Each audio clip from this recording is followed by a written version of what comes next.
இந்த 5 வருஷத்துல என்ன நடத்தினாங்க? ஆட்சி நடத்தினாங்களா இல்ல வேற ஏதாவது நடத்தினாங்களா? ஒரு சோறு தண்ணி கூட இல்லாம இருந்துடலாம் போல, ஒரு அடிப்படை வசதிகள் கூட இல்லாம எப்படி இருக்கிறது? நம்ம பொம்பளை பிள்ளைங்களா ராத்திரி ஒண்ணு இருக்குதா இல்லையா? 5 வருஷம் போலீஸ் டிபார்ட்மெண்ட் கையில வச்சிருக்கிற ஸ்டாலின் சார் ஒரு அடிப்படை பாதுகாப்பு கூட கொடுக்க முடியலன்னா எதுக்கு இந்த ஆட்சி, எதுக்கு இந்த அதிகாரம்?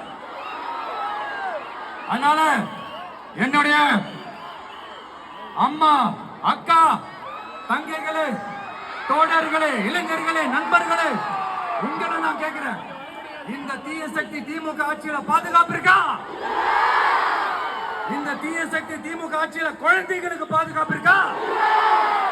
இந்த தீய சக்தி திமுக ஆட்சியில நீங்க நிம்மதியா இருந்தீங்களா? ஸ்டாலின் சாருக்கு மக்கள்னா முக்கியமே கிடையாது.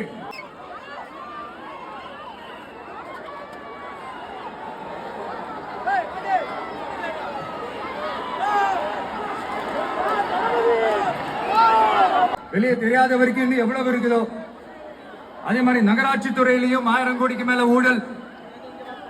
நம்மள பசங்க பிள்ளைங்க எல்லாம் படிச்சுட்டு வேலை தேடி எங்கெல்லாம் எப்படியெல்லாம் அலையறாங்க.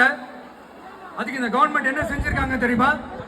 இந்த நகராட்சி துறையில வேலை வாங்கி தரதா சொல்லிட்டு கோடிக்கணக்கான பணத்தை லஞ்சமா வாங்கிக்கிட்டு தகுதியான உங்களுக்கு வேலை வாய்ப்பை இல்லாத அளவுக்கு பண்ணி இருக்கிறாங்க. இதெல்லாம் எவ்வளவு பெரிய ஒரு ஏமாத்து வேலை.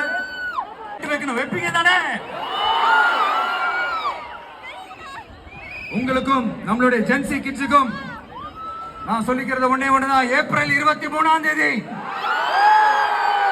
காலங்காத்தால பக்காவா ரெடி ஆயிட்டு உங்க ஓட்டர் ஐடி கார்டை கையில எடுத்துக்கிட்டு முதல்ல பூத்துல போய் நின்று அந்த விசிலுக்கு நேரா இருக்கிற அந்த பட்டுல ஒரு அழுத்த எடுத்துங்க.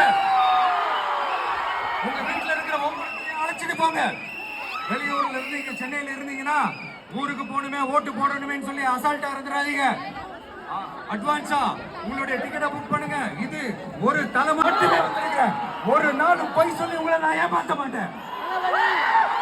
இந்த 4 முனை போட்டி, 40 முனை போட்டி, எத்தனை முனை போட்டி, எத்தனை உருட்டினாலும் இங்க 2 முனை போட்டி தான். ஒன்று டிவிக்கு, இன்னொன்று டிஎம்கே. மக்கள் விரோத ஆட்சி நடத்துற ஸ்டாலின் சார் வேணுமா? மக்களை நேசிக்கிற விஜய் வேணுமா? அதனால